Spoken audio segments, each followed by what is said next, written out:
Hey guys, the Zelda Theorist here with my very first YouTube video. I am super excited about this. I've poured a chunk of time and research into this video. I'm going to be talking to you guys today a little bit about the theories surrounding the Legend of Zelda, the Ocarina of Time. I never realized that there were so many theories out there surrounding the Zelda franchise. I mean, the timeline theory, yeah, I knew that it was out there.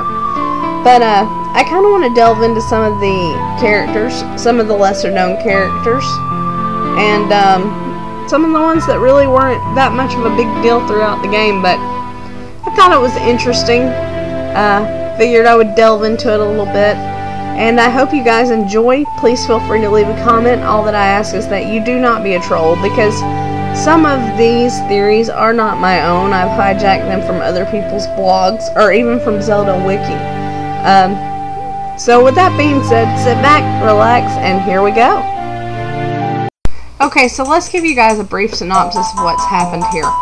Link is being raised by the Great Deku Tree in the Kokiri Forest, where his mother, long time ago when Link was just a little bitty baby, was fatally wounded in battle. The Great Deku Tree took him in and decided to raise Link as a Kokiri child. Kokiri are elf-like children that live in the Kokiri Forest.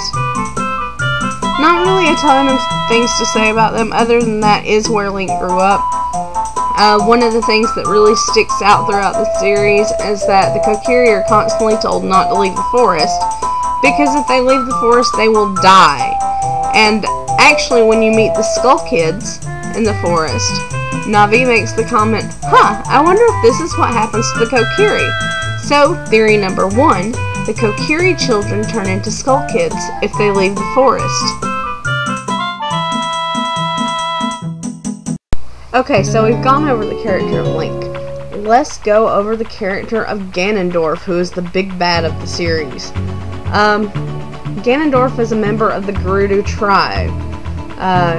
The Gerudos only have one male born every 100 years, and that male is supposed to reign as the king of the Gerudo, or the king of Thebes, which is essentially what the Gerudos are.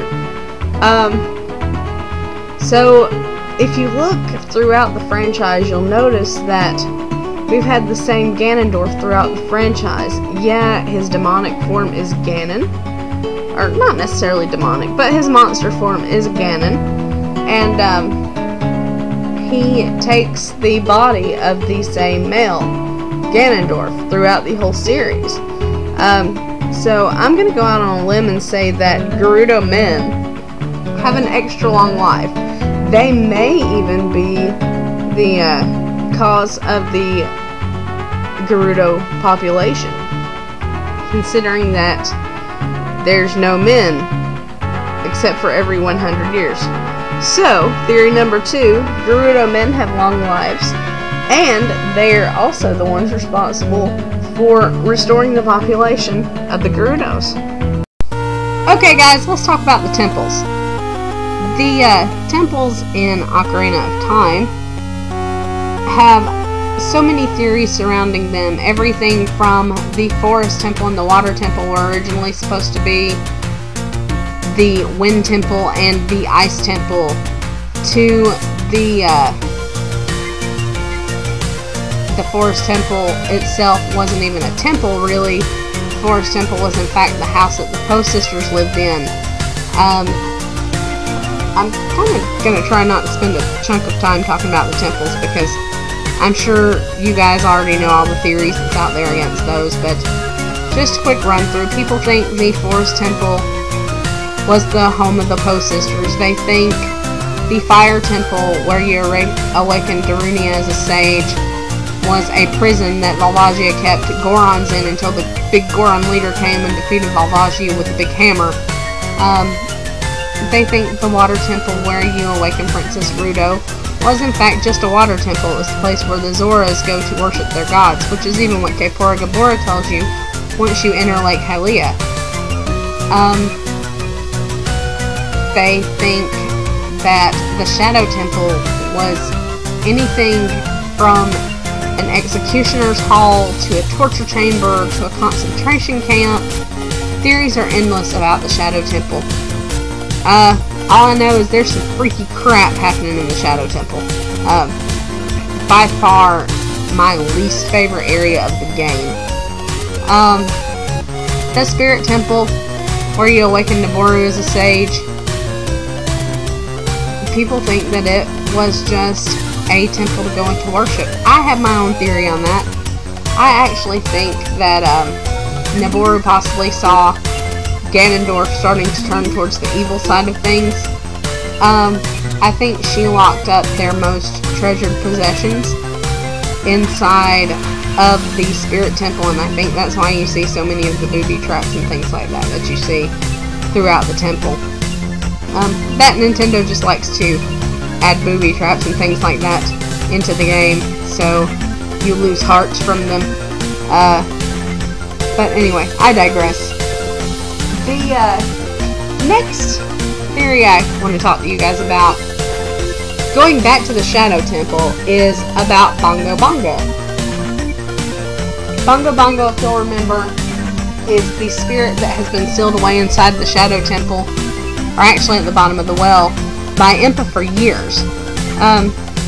I believe Bongo Bongo was the original owner of the Lens of Truth. There are several people out there that share my beliefs.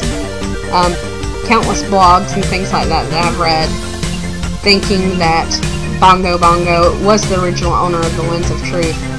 I also think that the possibility of him being sealed down in the well for killing and possibly torturing members of the Sheikah clan are the reasons his spirit still remains down inside of the well. Because obviously, if his home sat on top of the well, then the well itself would have possibly been the basement of his house, or tied into the basement. That's where you see all the torture chambers and everything like that. The blood-stained floors, all this stuff. So I think that Bongo Bongo probably did some things that were illegal in the eyes of the Sheikah at his house, and he is now trapped inside of the well until Link defeats him. Let's move on to the sages. I'm mainly going to just start with Rauru, who is the Sage of Light. He's the first sage that you meet, that you know is a sage. Rauru is also Kefora Gabora, who is the owl that follows you around. And that is actually confirmed in a book called Hyrule Historia that Nintendo released in 2011. They actually tell you that Kefora Gabora and Rauru are one and the same. Some other theories about the sages, speaking namely of Saria, Darunia, Princess Fruto, Impa, and Naboru, that's bad grammar, is the fact that people think they're dead.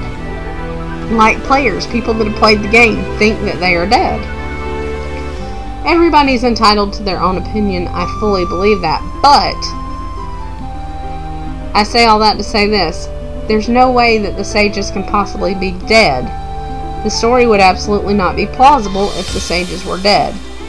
Because if they were dead, since it's said in both Ocarina of Time and Wind Waker that once a sage dies, they are relieved of their powers, and also says in Twilight Princess, I believe, that they would have no power to give Link to aid him in his quest, were they dead when he got to the temple and defeated the temple. Plus, you know, he sees them in the temple. Yeah, it's just for a fraction of a second when he sees them, and bad crap's usually happening to specifically people like Naboru, who's caught by Twin Rova. But I believe that before any true harm befalls them, I think that they are called up into the Sacred Realm, with the exception of Naboru, who is caught by Twin Rova. But after you defeat Twin Rova, and Naboru's there, and she's a sage, I think that she's called into the Sacred Realm before any more harm can befall her. So I don't think they're dead. I think that they are whisked away to the Sacred Realm. I think their souls are residing there. I think their physical bodies are possibly suspended in a crystallized form like Zelda's was when Ganondorf captured her originally. Their souls and their ability to aid Link in his quest, as well as their powers, are alive, very much so alive, inside of the Sacred Realm. And I believe that that is how Link conquers all the temples, and especially the big temple with Ganondorf's powers. So there you have my theories on the temples, the sages, and Bongo Bongo. Next! The cool thing about Ocarina of Time is that there are some nugget characters in it, or what I call nugget characters, which are people that aren't really significant to the game, but you like to see them there. It's oddly comforting in a strange way. One of those for me was the little boy in the Kakariko Village graveyard, whose father was the guard at Death Mountain. You know that because if you speak to the little boy with a Keaton mask on, he says, "Oh, I asked my dad to get me one of those." His mom also lives in the house directly next to the guard's post, because she tells you, "My son's playing in the graveyard, you should go talk to him." Because that's what all parents want their kids to do, is go play in the graveyard. The little boy is never found anywhere in Link's adult life. Or is he? Some people theorize that he possibly grew up to become the Poe Collector because the stick that the little boy carries in the graveyard is waved in a similar motion that the Poe Collector waves his stick in. Some people think that he was so depressed when Dampy died that the little boy killed himself. Other people think that the little boy struck a deal with the Poes after Dampy died, and once he was dead, he requested the Poes make him a more humanoid-looking ghost, and now the little boy is locked away somewhere in Ganon's tower. But those are just theories. I guess we'll never know. I want to thank you guys so much for being a part of my very first Zelda theory video, so thank you so much for watching. I'm hoping to do some more of these with things like Majora's Mask, possibly Twilight Princess and Skyward Sword. If there's anything that you guys would like to see, any theories you would like for me to cover, or any things that you just have questions about, please feel free to PM me here on YouTube, or leave it in the comment box. I will get it. You can always email me at thezeldatheorist@techie.com. However you want to get in touch with me, just get in touch with me. And thank you guys so much for watching. Scroll down, leave a comment, don't be a troll. Peace out, guys. Later.